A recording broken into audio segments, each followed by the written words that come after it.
13 июня в Якутске состоялось уникальное событие в области здравоохранения. В Республиканском сурдологическом центре состоялась операция по установке кохлеарных имплантов 5 абсолютно неслышащим детям. Спустя месяц сегодня, 21 июля, состоится настройка и подключение имплантов. Дети впервые в своей жизни смогут услышать звуки окружающего мира. Только в Якутии ежегодно выявляют от 15 до 20 детей с тяжелой степенью глухоты. Точный диагноз устанавливают ребенку в полгода после аудиоскрининга.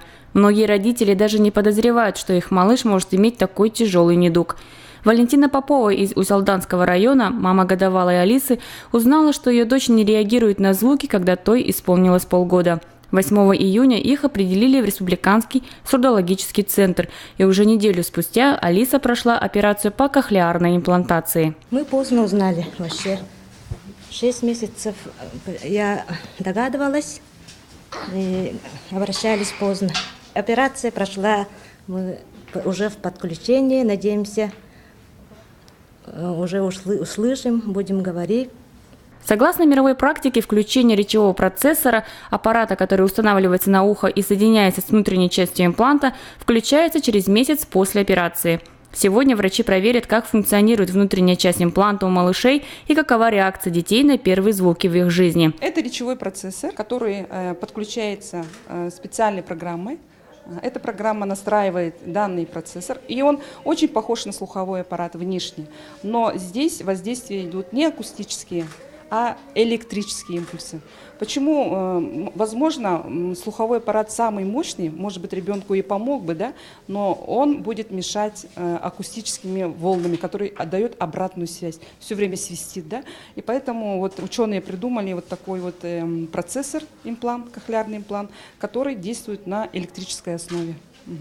Поэтому качество слышания звуков – это идут электрические импульсы, которые передаются в кору головного мозга. Специалисты уверены, что операции по кохлеарной имплантации нужно проводить в раннем возрасте, когда есть заведомый шанс на положительный результат. Ребятишки наши маленькие, которых мы прооперировали, это самый лучший возраст для проведения кохлеарной имплантации. Это возраст, когда не нужно прилагать титанических усилий, чтобы получить заведомо хорошие результаты. Нервная система в этом возрасте очень пластичная, она подстроится практически под все.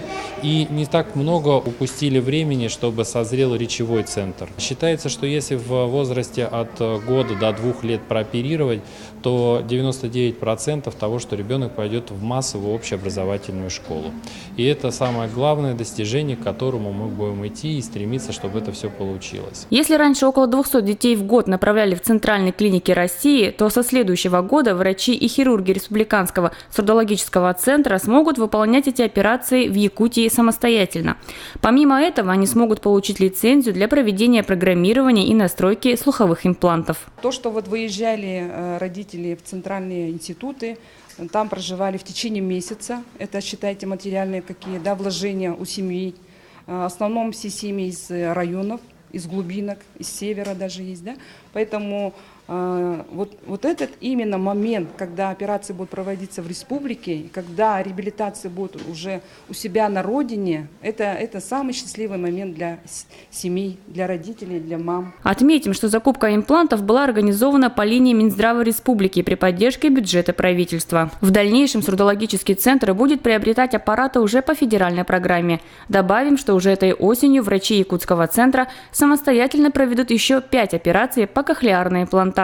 Надежда Ефимова, Денис Попов, Аял Черноградский, Каролина Босикова, ЕСЯ.